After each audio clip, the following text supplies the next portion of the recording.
হৃদয়, সমাবেশের কি খবর আছে আপনার কাছে, বিস্তারিত জানাবেন।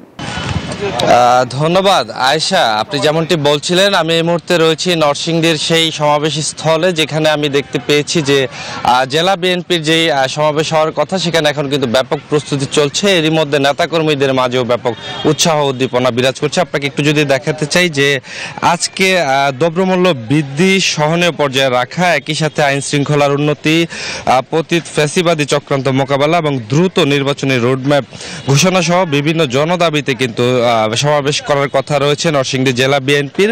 এবং দীর্ঘদিন পরে কিন্তু বড় পরিসরে এই সমাবেশ অনুষ্ঠিত হতে যাচ্ছে। এর ফলে কিন্তু নেতাকর্মীরাও অনেক উৎসাহ উদ্দীপনা বিরাজ করছে তাদের মধ্যে। আমরা যদি একজনের সাথে কথা বলি, কেমন চলছে আপনাদের প্রস্তুতি? আলহামদুলিল্লাহ অত্যন্ত খুব সুন্দর এবং খুব জাঁকজমকপূর্ণভাবে নরসিংদী দীর্ঘ বছর পর ফ্যাসিবাদী সরকারের অত্যাচার আমরা যেহেতু করতে পারিনি, তো এবার দ্রব্য এবং আইন শৃঙ্খলা পরিস্থিতি পরিবেশে চলে আসে এবং দ্রুত নির্বাচন দেওয়া হয়, সেই লক্ষ্যে নরসিংদী জেলার সকল নেতাকর্মীদের খায়রুল কবির খোকন ভাইয়ের নেতৃত্বে লক্ষাধিক মানুষের ইনশাল্লাহ আমরা আশা করি লোকজন হবে। আশা করি এখন পর্যন্ত নেতাকর্মীরা আস্তে আস্তে ধীরে ধীরে উপস্থিত হচ্ছেন। আশা করি আমরা বিশাল একটি সমাবেশ আমরা তারেক রহমানকে আমরা উপহার দেবো ইনশাআল্লাহ।